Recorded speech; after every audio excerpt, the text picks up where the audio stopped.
의미 있는 방을 너가 썼으면 좋겠다고 선뜻 내주셔가지고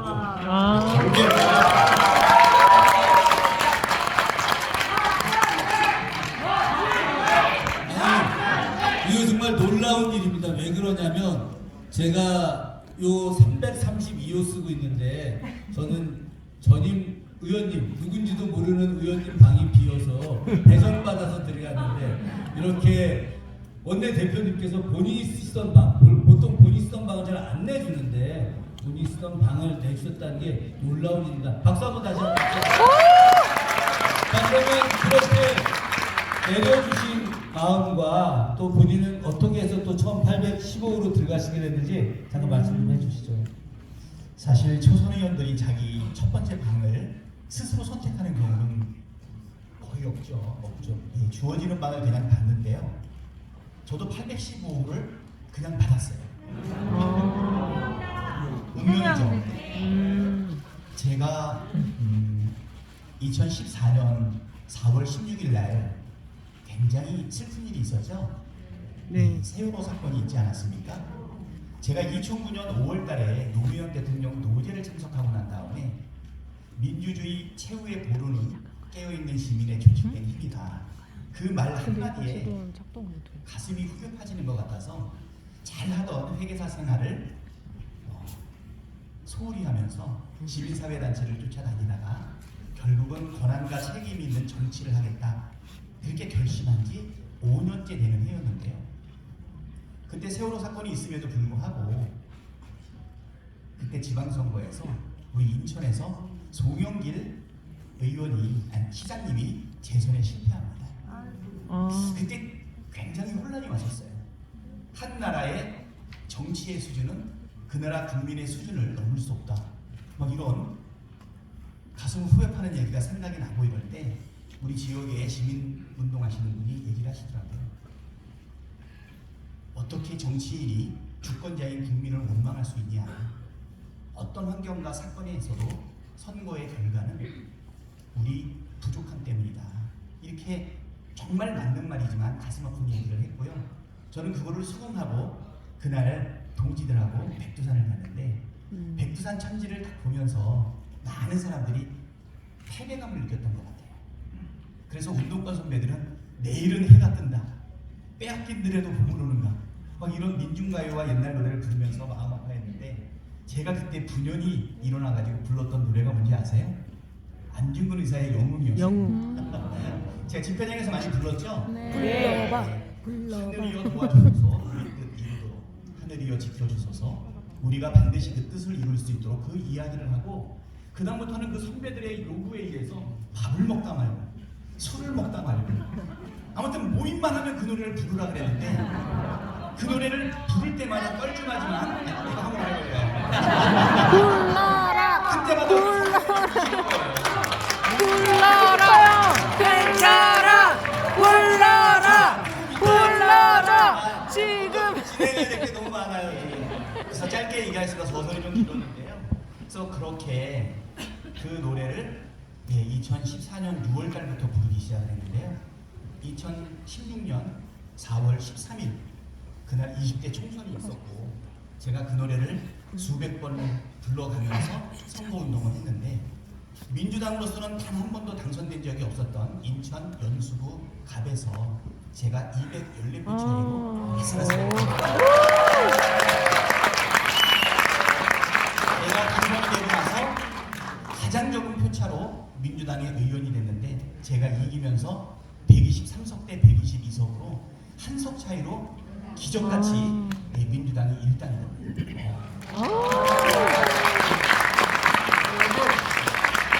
그런데 지금은 이제 임시정부 수립일 4월 11일로 수정됐지만 2016년도까지는 임시정부 수립일이 4월 13일로 했었어요. 나중에 이제 의정원하고 맞춰서 11일로 고쳤는데 제가 4월 13일 날 총선을 치르면서 안중근의 노래를 부르면서 214표를 이겼는데 보니까 그 214표가 안중근 의사께서 사형 선고를 받았더라고요. 그래서 야 이거 운명이 아닌가 이러고 나서 방을 배정을 딱 받았는데 815가 배정이 된 거예요.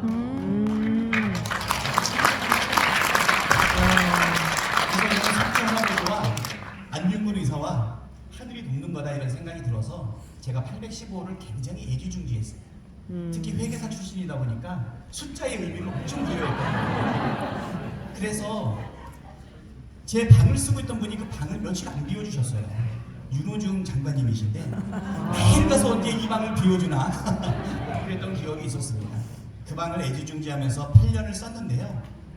근데 우리 백범 선생님의 증손인 김용만 의원, 평소에도 제가 사랑하고 존경하는데 이 방을 김용만 의원한테 넘겨주면 좋겠다. 또 원내대표였기 때문에 방 배정에 대한 권한도 있고, 그래서 제가 815호를 처음 받았을 때 그 감동과 그 기쁨을 김용만 의원한테 주고 싶어서 그래서 제안을 했고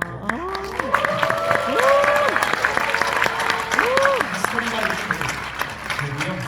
그랬더니 저는 이재명 대통령이 쓰던 818호를 받게 됐어요. 마음을 크게 쓰니까 좋은 결과가 없는 거죠.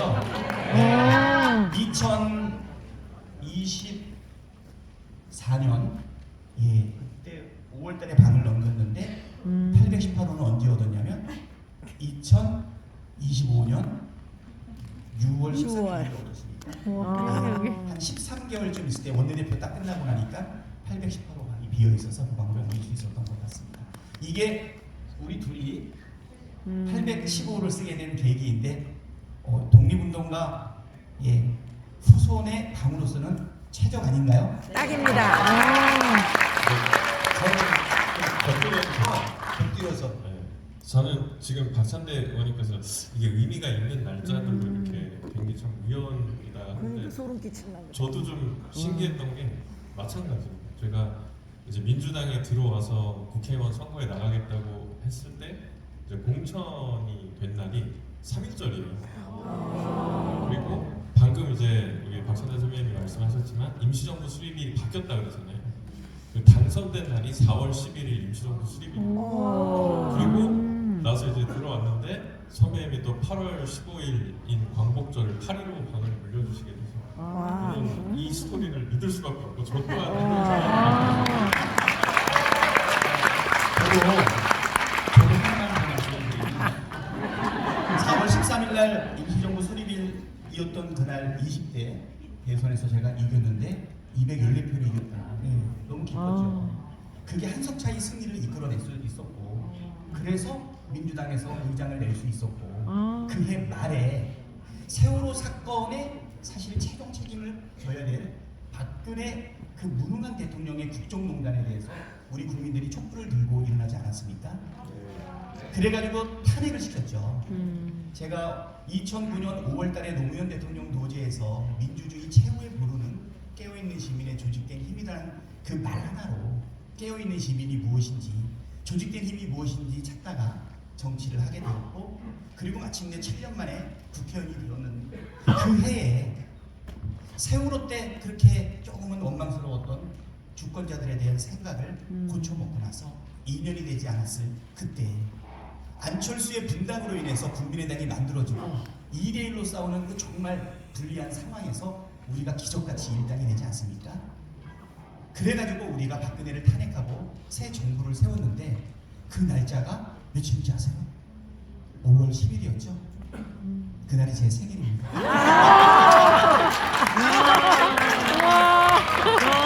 생일 선물 제대로. 원래 이 숫자가 정말 중요한 거예요. 숫자가 진짜 중요한 거. 숫자가 하는 것이 제 생일은 8월 15일이 광복절이잖아요. 저는 8월 14일날 태어났습니다. 사회자도 진행을 못하고 그냥 두 사람이 대답으로 그냥 끝내는 게 나을 것 같아요. 자, 사실 이 숫자, 꿈 뭐 이런 거 굉장히 중요하죠. 뭐 농담이지만 진짜인데 제가 당선되기 전날 우리 큰아들이 아빠 저 꿈을 꿨어요. 무슨 꿈이냐 그랬더니 온몸이 똥으로 감싸졌다는 거야. 뭐지 그게? 똥으로 완전히. 그래서 아빠 꼭 당선 매콤 사과. 아. 네, 그래서 제가 1,000원 주고 사갔죠. 근데 며칠 전에 또 꿈을 꿨다는 거야. 그래서 뭔 꿈이냐 했더니 파랑새가 몸 안으로 들어왔다고 빨리 사과라 그래서 이건 너 그냥 가져라. 이번에 대학 졸업하니 네가 잘 될 거다 그러고 말았는데 하여튼 굉장히 의미 있는 얘기입니다. 숫자 이야기하니까 지금 4.16 세월호 관련해서 지금까지 그날부터 시작해서 한 해도 거리지 않고 매달 16일마다 연수갑이에요. 멘탈동에서 집회를 하는 연수갑? 부부가 있습니다. 연수갑? 지금 우리 같이 참여했는데 우리 서지현 아, 교육교 부부 좀 와 있는데 잠깐 일어나서 인사 한번 하세요. 아주 1년이나 부자구나. 또 거기 같이 있는 분들이 매달 16일마다 이렇게 아직도 세월호의 진실을 밝히고자 노력하고 있습니다. 여기 계신 분들이 바로 그런 노무현 대통령께서 말씀하신 깨시민이다. 자, 시간이 좀 많이 지나가고 있는데 그런 좀 질문을 많이 드려서 사실 두 분이 독립운동가 후손분들이시기 때문에 참 어려움도 많을 거예요. 기쁨도 있겠지만 815 받는 이런 기쁨들도 있겠지만 많은 분들이 시선도 있을 수 있고 저분들이 더 잘해야 된다는 책임감도 막 부여되고 그러다 보니까 행동 안 하고 또 신중하고 발언도 신중할 수밖에 없는데 우리 김용만 의원님부터 백범 선생님 효창공원에 갈 때마다 느끼는 감정도 있을 테고 또 거기 가면 또 이름도 김용만 의원님 이름도 있고 또 어떻게 하면 또 더 큰 일을 해야 될지 이런 부담감도 많으실 텐데 좀 어떠세요? 말씀 좀 한번 해주시죠. 저보다 부담이 훨씬 크실 것 같아요. 예, 먼저 김용만 의원님부터 먼저 이야기하고 박찬대 의원님. 네, 아마 이제 다들 아실 것 같은데 이번 토크쇼도 그렇고 제가 의정 활동을 시작을 하고 난 이후에 이렇게 봐보시면은 개인 김용만으로 활동을 하는 것은 아니지 않습니까? 이 역사계를 좀 대변을 해야 된다라는 이제 부담감을 갖고 있는데 또 그 과정 속에서 백범 할아버지 이 가문의 후손으로 활동을 하고 있다 보니까 근데 제가 잘못하는 것이 그냥 개인 김용만 혼자 잘못하는 것이 아니고 이게 가문적인 영향이 있는 거죠. 그래서 백범 할아버지까지도 욕되게 할 수도 있다라는 생각을 하다 보면은 아무래도 부담감이 클 수밖에 없을 것 같습니다.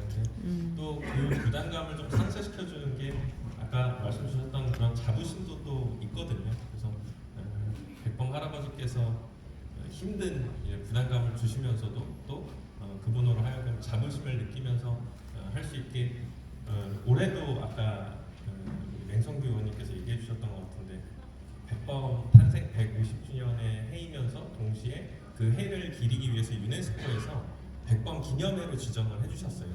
그러다 보니까 또 올해 아주 자랑스럽고 자부심을 느낄 수 있는 일들이 많이 있을 것 같아서 그런 자부심과 부담감 중간 어딘가쯤에서 제 나름대로 이 멘탈 관리 열심히 하면서 좋은 민주당 의원이 되도록 노력하고 있습니다.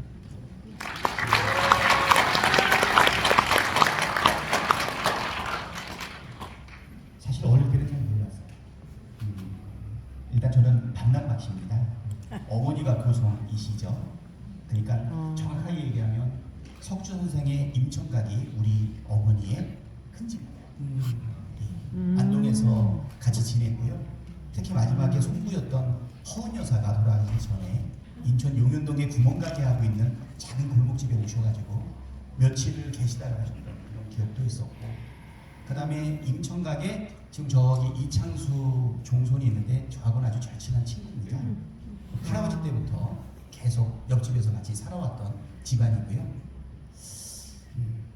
그래서 우리 외가가 임청각에서 일제시대 때 독립운동했다라고 하는 이야기만 들었지 그 우리 김용만 의원처럼 그것을 생활 속에 깊이 알고지 못하던 그런 상황이었습니다. 제가 민주시민으로서의 각성도 늦게 생겼지만 우리 외가 집안에 대한 독립운동과 관련된 그 내용도 늦게 깨닫지 않았나 이런 생각이 납니다.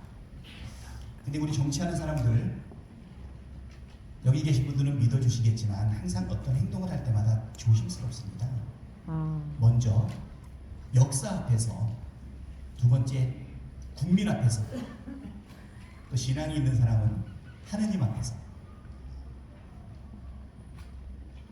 잘 하고 있는가. 근데 이제 저희들 같은 경우에는 하나가 더 있는 거죠. 그렇죠? 네.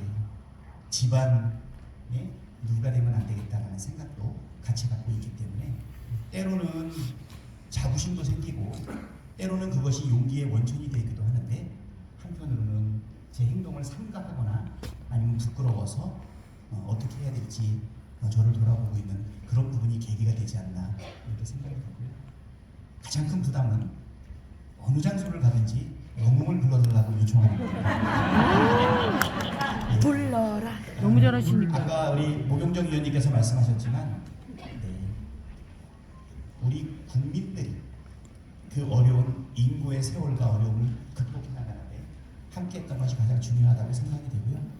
저는 작년 그 1년 동안 차가운 아스팔트와 눈밭에서 우리가 견딜 수 있었던 것은 그 일제시대 때 만주에서 저 서간도와 연해주에서 정말 온몸을 던져가지고 나라를 구하기 위해서 애쓰셨던 그분들의 그 정신이 우리 국민들과 함께 하기 때문에 그렇지 않느냐 이렇게 생각합니다. 박수 한번 좀 치시죠.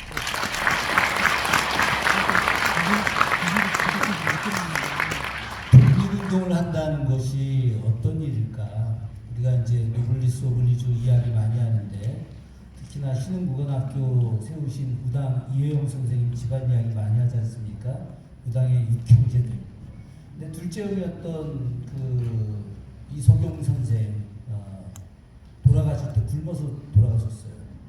그분들이 명동 일대 땅이 다 그분들 땅입니다. 그래서 뭐 계산을 좀 잘못한 분들은 뭐 당시 팔았던 금액이 요즘 돈으로 한 400억 정도다 이렇게 이야기하는데 명동 일대 전체 땅을 요즘 계산하면 한 20조 이상 되지 않겠습니까? 그래서 그런 엄청난 금액의 땅을 그것도 매우 빨리 파격적으로 빨리 팔아서 신흥무관학교 세우셨는데 그때 그 엄청난 고통들이 있었어요.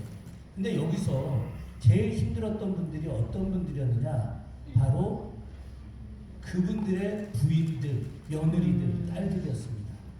정말 대갓집 안압 마님들이었는데 이분들이 자기의 노비들을 독립군으로 만들고 그분들을 위해서 밥을 하고 그리고 바느질을 했어요. 아마 우리 석주 선생님 그 부인께서도 자당께서도 그러셨을 것 같은데 혹시 그 집안에서 좀 특별한 이야기 좀 부인과 따님 며느리와 관련된 그런 이야기 혹시 들으신 적이 있으신가요? 그렇죠. 많이 들었죠. 아까 말씀드렸지만은 그 석주 선생의 손자 며느리인 허은 여사님 얘기도 많이 들었고 실제로 뵙기도 했습니다. 그리고 이제 첫 번째로는 석주 선생의 배우자 되시는 우리 김은학 여사님 같은 경우에는 사실 집안 전체의 종손 며느리로서 이 안동에서도 99칸이라고 하는 영남 지방의 가장 큰 부호의 사실 종손 며느리였지만 1910년에 그때 나라를 잃고 나서 바로 결단을 합니다. 그래서 1911년 1월 달에 온 식솔들을 데리고 서간도 만주 지역으로 전부 다 이동을 하게 되는데 평생을 어떻게 보면 손에 물 묻히지 않고 살았을 그 부호의 며느리가 노비들을 전부 다 면천하고 그리고 유학자 집안으로 가장 중요하게 생각하는 신주를 없애고 그 다음에 신의를 전부 다 위패들을 땅에다 묻고서 조국이 광복되기 전에는 돌아오지 않겠다. 그 내용들은 그 허은 여사의 아직도 내 귀에는 서간도의 바람소리가 라고 하는 구술집이 있어요. 거기에 내용을 보게 되면 금방 읽을 수 있는데 어마어마한 고생을 합니다. 물론 남정네들은 사실은 일을 하고 그리고 무장투쟁을 하기 위해서 그 당시에 부민단 경학사를 세우고 아까 말씀했던 신흥무관학교의 그 전신인 신흥강습소라는 것을 세워서 많은 사람들의 힘을 모아가지고 신흥무관학교를 만들고 독립 무장투쟁의 기초를 만들어가고 있는데요. 그 모든 뒷바라지를 누가 했냐면 그 관여자분들이 하신 거죠. 뭐 적절한 표현인지 모르겠지만 너무너무 막 고생을 하셨을 거예요. 전국에서 몰려들고 있는 그 간도 지방에 거기에 작은 종부를 만들다시피 해서 그 사람들을 먹이고 입히고 뒷바라지 하는데 아마 손톱이 다 닳고 아마 뼈가 다 상하지 않았나 이런 생각이 들었어요. 아까 임청강 집안에 독립유공자가 9명이라고 했는데요. 2019년도에 두 분의 여성 독립운동가로 추서되신 분들이 아까 말했던 우리 김우락 여사하고 허은 여사, 그러니까 석주 선생의 부인 되시는 분과 손자 어머니 두 분이 일어나시게 되는데, 제가 볼 때는 우리 바깥 남자들이 했던 그 고생보다 말하지 못할 엄청난 고생을 하지 않았을까. 그래서 여성 독립운동가들에 대한 재조명과 탐구가 지금 역사적인 의미를 하고 있지 않나 이렇게 생각합니다. 지금도 허은 여사의 사진이라든가 이야기는 우리 어머니를 통해서 계속 듣고 있는데요. 저희 어머니가 올해 96세세요. 와. 아직 똑똑하게 지금 기억하고 계시고, 아버지는 참고로 연합니다. 94세.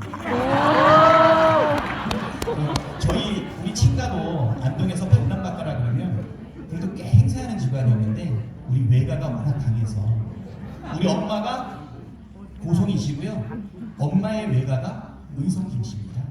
그래서 아까 말했던 김우락, 김대락, 거기 의성 김씨, 레아 김씨라고도 하는데, 그래서 안동에서 혼맥으로 이어지고 그리고 그 혼맥하에서 그 바로의 유학을 버리고 혁신 누림으로써 아무튼 그 고생이 점철돼가지고 아마 그 후손들은 다음에 할 얘기가 있을지 모르겠지만 어마어마하니까 근데 지금 이제 그 뭐 의성 김씨, 반남박 씨 이런 얘기하니까 약간 어색하기도 할 거예요. 이게 저 안동 지역 가면은 뭐 이런 표현보다 뭐 참판국댁이나 뭐 팽서댁이나 이런 식으로 많이 이야기하는데, 반남박 씨는 조선시대 과거 국제자 합격 1위 집안이 반남박 씨입니다. 워낙 박지원 선생, 저 1866년 평양에서 제너럴 쇼먼호라고 미국 제너럴 쇼먼호를 저 대동강에 빠뜨리게 만든 장군인 박 교수, 다 이게 연암의 손자인데 반남박 씨들입니다. 반남박 씨 다음에 과거 국제가 많은 데가 이제 저 양주조 씨, 그 다음에 이제 뭐 청풍입 씨 이렇게 나가는데, 반남박 씨가 많지는 않지만 굉장히 영특한 집안으로, 명문 집안으로 소문이 났고, 의성김 씨는 이제 경북 의성인데 거기가 아주 단골 집안이 단골 집안, 아주 대단한 집안인데, 자, 뭐 이런 이야기 제가 사실은 할 얘기가 되게 많이 있어요. 그럼에도 불구하고 사회자라 말씀을 좀 줄이는데, 석수 선생님 집안 이야기 딱 하나 제가 더 말씀드리면, 석수 선생님이 안동강 넘어가는데 며느리가 애를 낳으려고 해. 근데 이 외놈들 땅에서 절대 애를 낳을 수는 없다고 해서 애를 못 낳게 하고 강을 건너가서 애를 낳게 하고, 그 일화가 지금도 남아 있습니다. 자, 우리 김용만 의원님한테 좀 마이크를 좀 넘기려고 하는데, 사회자님 소중히 죄송한데 제가 박선대 의원님 답변 중에 서운하고 품격 얘기가 나와서 생각이 나요. 아까 우리 백이성 강사님께서 그 이상용 선생님의 품격이 맞지 않는다, 그래서 이제 보호부를 통해서 좀 조정을 다시 해야 되지 않겠냐 말씀 주셨지 않습니까? 그래서 이미 하고 있었습니다.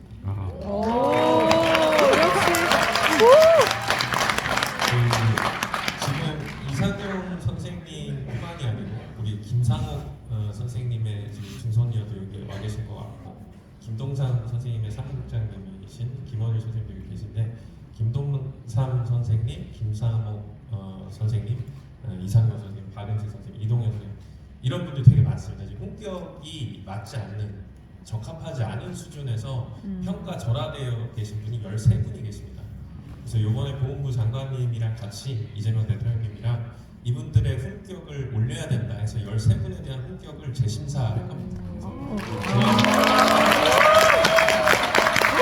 자, 이 내용은 우리 김용만 의원님이 전적으로 지금 하고 계시는 겁니다. 김용만 의원님이 독립운동가 후손이라서도 있지만은 정무위원으로서 특히나 이 민족 문제에 대한 남다른 관심이 있습니다. 그래서 국회로 들어오시자마자 바로 이 잘못된 독립운동가들의 서운에 대해서 바로잡는 일을 하고 계시니까 이 일을 빨리 마무리하라고. 그래서 제대로 해야 된다고 박수 한번 다시 주세요.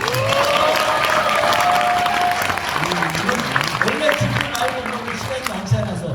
근데 우리 김용만 의원님이 우리 상상보다 무지하게 세게 그 국회 의정 활동을 하고 계세요. 얼마나 셌느냐?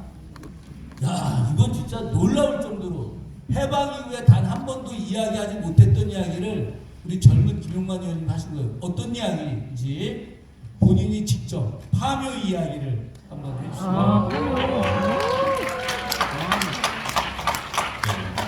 지금 보면은 우리 현충원에 현충원이라는 아주 성스러워야 되는 곳인데도 불구하고 우리 정부가 1948년에 세워지다 보니까 그 전에 일어났던 일들에 대한 공식적인 조사 결과 같은 거나 이제 그 조사 결과로 하여금 우리 행정에 반영이 되는 여지가 많이 없었던 거죠. 그렇다 보니까 실제 정부 수립 전에 반민족적인 행위를 한 친일파의 앞잡이가 돼서 우리 독립운동가들을 뭐 학살한다든지 했던 사람들이 아직까지도 현충원에 같이 묻혀 있습니다. 그러하여금 현충원에 계신 아주 성스러워야 되는 그 자랑스러운 분들의 한마디로 명예가 훼손되고 있는 거죠.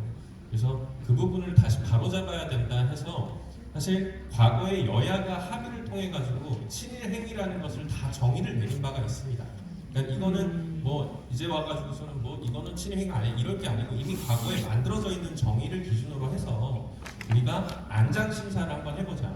과격하게 이 법이 통과가 되면은 그냥 무조건 파묘를 한다는 것이 아니고 현충원에 있는 안장 심사 기구를 통해 가지고 과연 이 사람이 우리가 과거에 정의 내렸던 친일 행위를 한 사람이 맞는지에 대해서 판단하고 만약에 맞다면은 끌어내자라는 지금 법안을 냈습니다.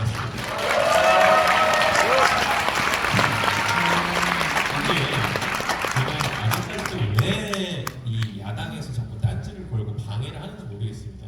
그러니까 아마도 그 이후에 이제 호국이라는 인물로 반민족적 행위를 했던 사람들이 이제 바뀌게 되면서 지금 국민의힘 혹은 보수 정당이라고 하는 곳에 상징적인 인물이 돼버리다 보니까 그 인물이 파묘가 되게 되면 정당의 힘이 해가 갈까봐 그걸 방해하는 건데 사실 정당이 먼저가 아니고 국가의 역사가 먼저인 거예요. 당연합니다.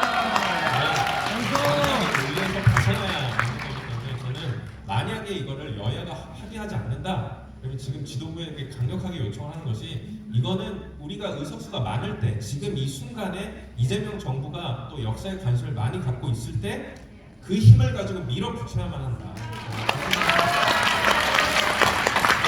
자, 우리 김용만 의원님이 제1호 법안으로 만든 제안한 법안이 바로 지금 말씀하신 친일파 파묘법. 1호 법안, 국회의원들의 1호 법안이 굉장히 상징적 의미가 있습니다.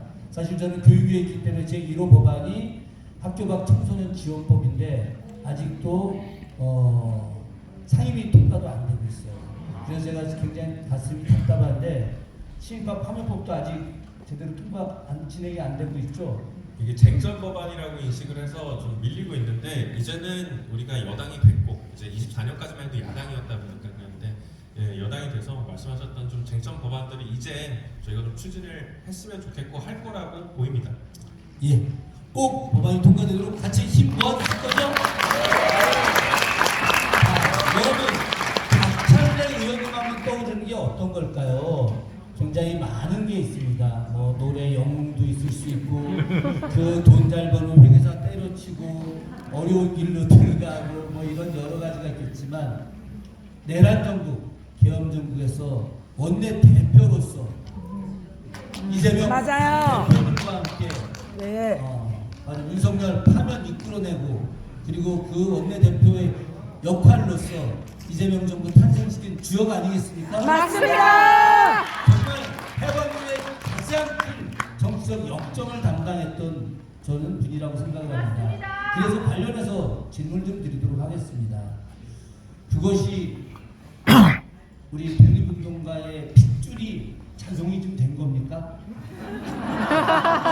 과정 얼마나 힘들었었는지 얼마나 고통스러웠는지 그리고 그것을 이겨내기 위한 스스로의 다짐들 그걸 좀 길지 않은 시간이겠지만 말씀 좀 해주셨으면 좋겠습니다. 지금 돌이켜 보니까 굉장히 힘들었던 것 같은데 그때는 몰랐어요. 제가 22대 때 삼선 의원이 되고 나서 그때 처음으로 제가 원내대표가 돼야 되겠다고 결심을 했었습니다. 요즘엔 텔레비전 볼 수가 없어요. 이제 자주 보실 거예요. 예. 사실 대통령부에서 보는데 대통령부에서 너무 했었는데 안 보여주니까 너무 아유, 예, 누님 안타깝지만 조금 이따가. 눈이 많다고. 아유, 믿으실지 모르겠는데요. 원내대표하는 그 13개월 열흘 동안 거의 집에도 못 들어가고 매일매일 전략을 짜고 의원들의 힘을 모으고 국민들과 함께 행진하면서 눈밭에서 몸을 던지고 언제 죽을지 모르는 그런 상황이었는데요. 하나도 안 힘들었던 것 같아요. 오히려 언제 힘드냐면 지금 힘들어요. 사실은 모든 것을 다 갈아 넣었던 건 아닌가, 국민들과 함께. 여기 해병대에 계시죠? 해병대가 상륙하고 거기서 많이 희생되지 않습니까? 그리고 나서 내륙으로 끝까지 들어가나요? 해병대 첫 번째는 상륙을 해가지고 다음 부대가 가게끔 하는 거 아닌가 이런 생각 많이 드는데 저는 원내대표를 하는 13개월 열흘 동안 정말 힘들지 않았던 것 같아요. 생각을 해보세요. 내란이 터졌어요. 오랫동안 우리는 그거를 경계하고 있었습니다. 내란이다, 계엄이다. 그 순간 국회로 가야겠다는 생각을 먹을 때까지 1초도 안 걸렸던 것 같아요. 우리 대통령의 그 유튜브 방송 국회를 지켜주고 네. 그 다음에 지켜달라고 했던 그거를 듣고서 많은 국민들이 맨몸으로 장갑차 막아내지 않았습니까? 맞습니다. 총칼 앞에 몸 던지지 않았습니까? 맞습니다. 그 모습을 보면서 우리 의원들은 사실 두려워할 틈도 나는 없었던 것 같아요. 누가 시킨 것도 아닌데 전부 다 담을 뛰어넘고 목숨을 걸고 도관에 든 쥐가 된다는 심정으로 안에 들어가지 않았습니까? 저는 지내놓고 보고 나니까 우리가 정말 역사와 국민과 함께 엄청난 일을 했구나. 그거는 이 나라를 지켜야겠다라고 하는 아마 그 강한 정신 아닌가. 오늘 뭐 독립과 관련된 얘기도 많이 나오는데요. 그런 얘기가 기억이 많이 나요. 우리가 독립운동은 못했어도 계엄은 이겨낸다. 윤석열로부터 나라를 지키겠다는 마음으로 가지 않아 생각해서요. 그래서 우리 의원님께서 얼마나 힘들었냐 했는데 그 기간 동안에는 정말 힘들지 않았던 것 같아요. 가장 박찬대 대표님 당시에 지배를 안 들어가셨어요. 네. 그래서 요 앞에서 밥 조그만 거 얻어놓고 맨날 자전거 타고 다니셨습니다. 보자마자 차도 안 타고 자전거 타고 다니시고 그래서 제가 형님 이러면 어떡하냐고 그랬더니 자전거 타고 자 지금 이제 생생하니까 형님이네요.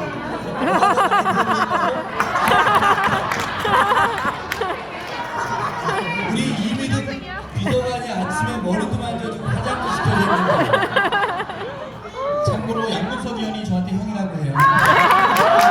양민석 의원하고 저하고 친구예요.